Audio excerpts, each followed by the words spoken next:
അടുത്ത് നമ്മൾ പഠിപ്പിക്കുന്നത് വാക്യമാണ്. വാക്യം വളരെ പ്രധാനപ്പെട്ട ഒരു പോർഷനാണ്. വാക്യം ഇംഗ്ലീഷിലാണ് നമ്മൾ പഠിക്കുന്നത്, സെൻറ്റൻസ് എന്ന് പറഞ്ഞ് പഠിക്കും. വാക്യം മലയാളത്തിൽ രണ്ട് തരത്തിലുണ്ട്. അങ്കിവാക്യമെന്നും അംഗവാക്യമെന്നും പറയും. ഈ അങ്കിവാക്യത്തെ ഇംഗ്ലീഷിൽ നിങ്ങൾ മെയിൻ ക്ലാസ് അല്ലെങ്കിൽ പ്രിൻസിപ്പൽ ക്ലാസ് എന്ന് വിളിക്കും. അംഗവാക്യത്തിന് സബോർഡിനേറ്റ് ക്ലാസ് എന്നാണ് ഇംഗ്ലീഷ് പഠിക്കാറുള്ളത്. ഇപ്പൊ ഇംഗ്ലീഷിൽ നമ്മൾ മെയിൻ ക്ലാസ് അല്ലെങ്കിൽ പ്രിൻസിപ്പൽ ക്ലാസ് എന്ന് പഠിക്കുന്നത്, മലയാളത്തിൽ അതിനെ പറയുന്നത് അങ്കിവാക്യമാണ്. എന്നാൽ ഇംഗ്ലീഷിൽ നിങ്ങൾ പഠിക്കുന്ന സബോർഡിനേറ്റ് ക്ലാസ് എന്നത് മലയാളത്തിൽ നമ്മൾ പറയുന്നത് അംഗവാക്യമാണ്. ഈ അങ്കിവാക്യവും അംഗവാക്യവും പഠിക്കാൻ വളരെ പ്രയാസമില്ല. എന്താ അങ്കിവാക്യം എന്ന് പറയുന്നത്? ഒരു പൂർണ്ണക്രിയ വരുന്ന വാക്യമാണ് അങ്കിവാക്യം. എന്താ? കർത്താവും പൂർണ്ണക്രിയയും. പൂർണ്ണക്രിയ മുൻപൊരു ക്ലാസ്സിൽ നമ്മൾ പഠിച്ചു, മുറ്റുവിന എന്ന് പഠിച്ചു. അപൂർണക്രിയയെ മുമ്പൊരു ക്ലാസ്സിൽ നമ്മൾ പഠിച്ചു, പറ്റുവിന എന്ന് പറഞ്ഞു. പൂർണ്ണക്രിയയെ മുറ്റുവിന എന്നും അപൂർണക്രിയയെ പറ്റുവിന എന്നും നമ്മൾ പഠിച്ചിട്ടുണ്ട്. എന്താ പൂർണ്ണക്രിയ?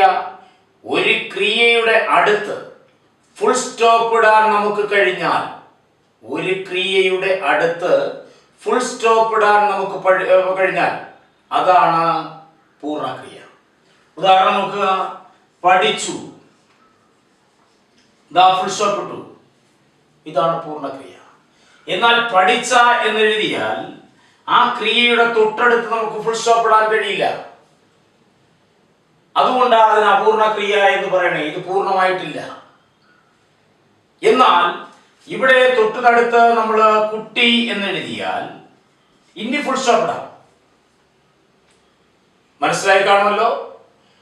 ഒരു ക്രിയയുടെ തൊട്ടടുത്ത് നമുക്ക് ഫുൾ സ്റ്റോപ്പ് ഇടാൻ കഴിഞ്ഞാൽ അത് പൂർണ്ണക്രിയ.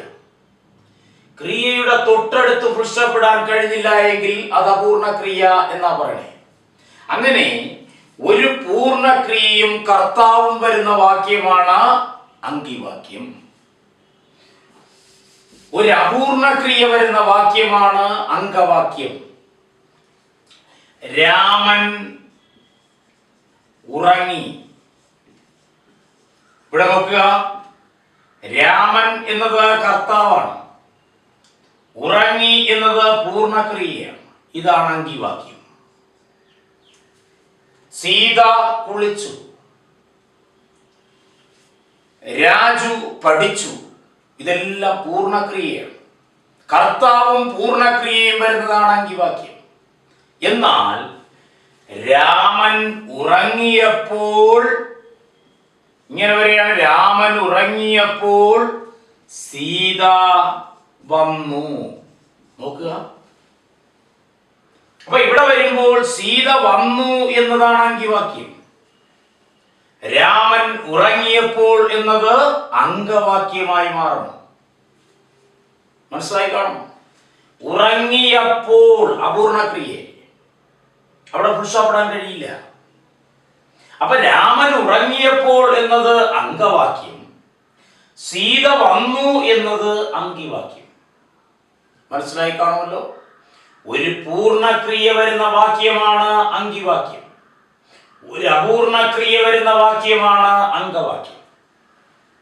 ഈ അങ്കിവാക്യത്തെയും അംഗവാക്യത്തെയും ഇംഗ്ലീഷിൽ മൂന്നായി തിരിക്കുന്നു. എല്ലാവർക്കും അറിയാവുന്നതാണത്, നിങ്ങളൊക്കെ പഠിക്കാറുണ്ട്. Simple sentence, complex sentence, compound sentence.